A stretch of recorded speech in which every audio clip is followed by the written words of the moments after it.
राधे राधे सबन को। तो आज हम भादो महीने के शुक्ल पक्ष की चतुर्दशी यानी भगवान अनंत का व्रत कैसे रखते हैं उसके बारे में जानेंगे। तो इस व्रत के नाम से यह प्रतीत होता है कि यह दिन उस अंत ना होने वाले सृष्टि के कर्ता भगवान विष्णु की भक्ति का दिन है।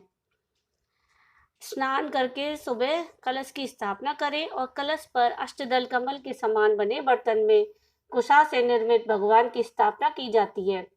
उसके समीप 14 गांठ लगाकर हल्दी से रंगे कच्चे डोरे को रखें और गंध, अक्षत, पुष्प, धूप, दीप, नैवेद्य से पूजन करें। इसके पश्चात अनंत भगवान का ध्यान कर शुद्ध अनंत को अपनी दाई भुजा में बांधना चाहिए। यह धागा अनंत फल देने वाला है। अनंत की 14 गांठें 14 लोकों का प्रतीक है, उनमें अनंत भगवान विद्यमान है। अनंत चतुर्दशी के दिन भगवान विष्णु की पूजा की जाती है और इसी दिन गणपति जी का विसर्जन किया जाता है। जो गणेश चौथ के दिन मूर्ति स्थापित करते हैं उसको अनंत चतुर्दशी के दिन विसर्जित करते हैं।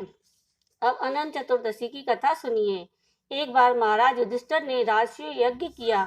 यज्ञ मंडप का निर्माण सुंदर तो था लेकिन वो बहुत अद्भुत भी था। उसमें स्थल में जल और जल में स्थल की भ्रांति होती थी।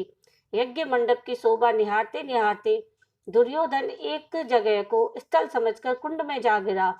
द्रौपदी ने उसका उपहास उड़ाते हुए कहा कि अंधे की संतान भी अंधी है। यह बात उसके हृदय में बाढ़ की तरह चुभ गई। कुछ दिनों बाद इसका बदला लेने के लिए पांडवों को हस्तिनापुर बुलाकर धृत कीड़ा में छल से परास्त किया। परास्त होकर पांडवों को 12 वर्ष का वनवास भोगना पड़ा। वन में रहते हुए पांडवों को अनेक कष्टों को भोगना पड़ा। एक दिन वन में युधिष्ठिर से मिलने भगवान श्री कृष्ण आए। युधिष्ठिर ने उनसे सब वृत्तांत कह सुनाया और उसे दूर करने का उपाय पूछा।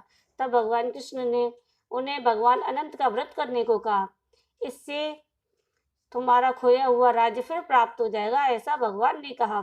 इसके बाद भगवान श्री कृष्ण ने युधिष्ठिर को एक कथा सुनाई। प्राचीन काल में सुमंत नाम के ब्राह्मण के एक सुशीला नाम की कन्या थी। बड़ी होने पर ब्राह्मण ने सुशीला का विवाह कौंडिल्य ऋषि से कर दिया। कौंडिल्य ऋषि सुशीला को लेकर अपने आश्रम को चल दिए। रास्ते में रात हो जाने पर वे नदी तट पर संध्या करने लगे। सुशीला ने वहां पर बहुत सी स्त्रियों को किसी देवता की पूजा करते देखा।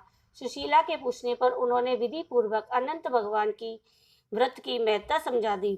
सुशीला ने वही उस व्रत का अनुष्ठान करके 14 गांठों वाला डोरा हाथ में बांध लिया और अपने पति के पास आ गई। कौंडिल्य ऋषि ने सुशीला के हाथ में बंधे धागे के बारे में पूछा तो उसने सारा वृत्तांत कह सुनाया। कौंडिल्य सुशीला की बातों से अप्रसन्न हो गए और उसके हाथ में बंधे डोरे को अग्नि में डाल दिया। यह अनंत भगवान का अपमान था। कौंडिल्य ऋषि की सुख संपत्ति नष्ट हो गई। सुशीला ने इसका कारण डोरे के जलने की बात दोहराई। पश्चाताप करते हुए कौंडिल्य ऋषि भगवान अनंत की खोज में वन में चले गए। जब वे भटकते भटकते निराश होकर गिर पड़े और मूर्छित हो गए तो भगवान अनंत दर्शन देकर बोले, हे कौंडिल्य, मेरे अपमान के कारण ही तुम्हारे ऊपर यह मुसीबतों का पहाड़ टूटा है। तुम्हारे पश्चाताप के कारण मैं बहुत प्रसन्न हूँ। आश्रम जाकर 14 वर्ष तक विधि विधान पूर्वक अनंत व्रत करो, तुम्हारे सारे कष्ट दूर हो जाएंगे। कौंडिल्य ऋषि ने वैसा ही किया। उन्हें सारे कष्टों से मुक्ति मिल गई।